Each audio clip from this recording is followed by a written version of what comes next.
Olá! Quando a gente pensa em cavalo, o que vem na cabeça? Força, liberdade, nobreza, né?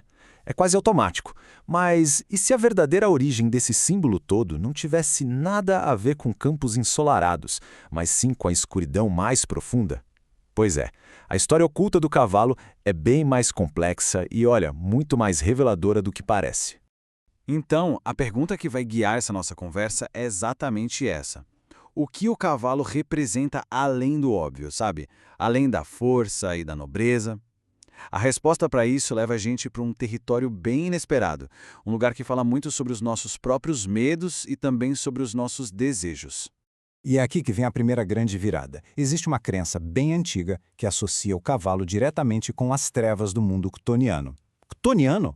Que palavra é essa, né? Então vem do grego ktonios, que significa da terra. Mas não é a terra da plantação, não. É a terra no sentido de submundo, das forças lá de baixo, primordiais, subterrâneas.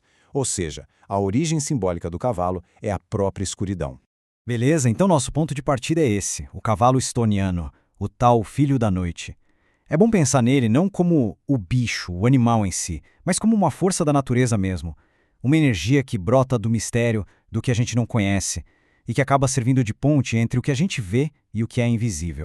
E essa natureza ectoniana é cheia de contradições, o que é fascinante. Pensa só, o cavalo representa a morte, mas ao mesmo tempo a vida que brota da terra. Ele é o fogo que destrói e também a água que nutre. É o 8 e o 80. E aí, se a gente for para a psicanálise, essa imagem fica poderosa demais. Ele vira um símbolo do nosso inconsciente, daquela força bruta, sabe? Indomável, dos nossos desejos e impulsos mais viscerais. Pois é, e essa ligação toda com o mistério, com o submundo, acabou dando ao cavalo um papel super especial em um monte de culturas diferentes, o de ser um guia entre os vivos e os mortos, um verdadeiro viajante entre os mundos. E tem um nome técnico para isso que é bem interessante, psicopompo. É uma palavra que vem lá do grego e quer dizer literalmente guia de almas. É uma função sagrada, né? Mas vamos combinar, um pouco assustadora também. Essa ideia do cavalo como um veículo espiritual é muito forte. Para você ter uma ideia, o tambor que um xamã usa para entrar em transe, muitas vezes é chamado de o cavalo do xamã. Não é só um som, uma música, é a montaria dele, é o que o leva em transe para outras dimensões, para o mundo dos espíritos. E esse papel de guia funerário aparece em culturas que não tinham nada a ver uma com a outra espalhadas pelo mundo. Lá na Ásia Antiga, por exemplo, o cavalo de um xamã era amarrado perto dele quando estava morrendo, para meio que sinalizar o caminho da alma. Já entre as tribos Bertires, o cavalo da pessoa que morria era sacrificado junto para guiar a alma nessa última viagem. Até na Grécia Antiga, lá na Ilíada, o famoso Aquiles sacrifica 4 éguas na pira funerária do amigo dele, o Pátroclo, justamente para ajudar o espírito a chegar no mundo dos mortos, em Hades. E claro, não dá para esquecer dos cavalos da morte, né? A gente tem o famoso cavalo pálido do Apocalipse, com aquela cor de fantasma, de mortalha, e tem também o cavalo negro, que é a cor do abismo, a montaria preferida de esqueletos e demônios no folclore. Os dois são presságios bem sombrios, são manifestações quase infernais dessa simbologia que veio lá do submundo. Mas calma lá, a história não acaba na escuridão, não. É agora que acontece a grande virada da trama. O cavalo, esse símbolo, passa por uma transformação assim, radical. É uma ascensão que o tira das trevas e o leva para a luz, da terra para o céu. É aqui que a gente vê a grande dualidade da coisa. Aquele cavalo que era quitoniano, ligado à lua, à água, à noite, de repente vira um cavalo uraniano. O termo vem de Urano, o deus grego do céu. Ou seja, ele se torna celestial, solar, ligado ao fogo, à vida. E o mais importante de tudo, ao espírito que foi controlado, dominado. Então, o ponto-chave é este aqui.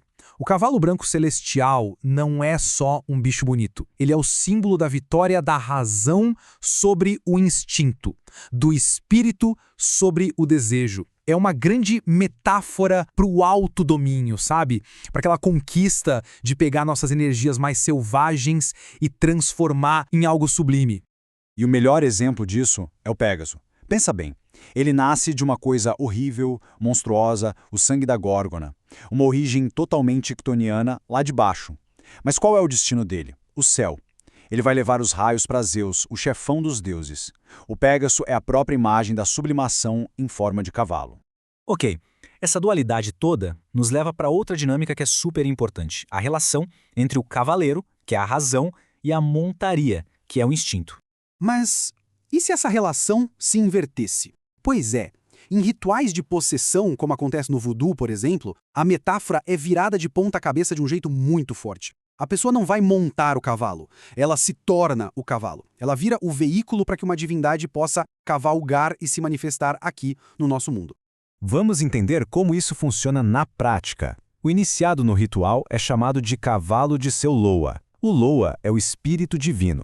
Então, esse espírito monta no iniciado e, a partir desse momento, quem está no controle não é mais a pessoa, é a divindade. A personalidade dela se manifesta ali. É uma entrega total do eu.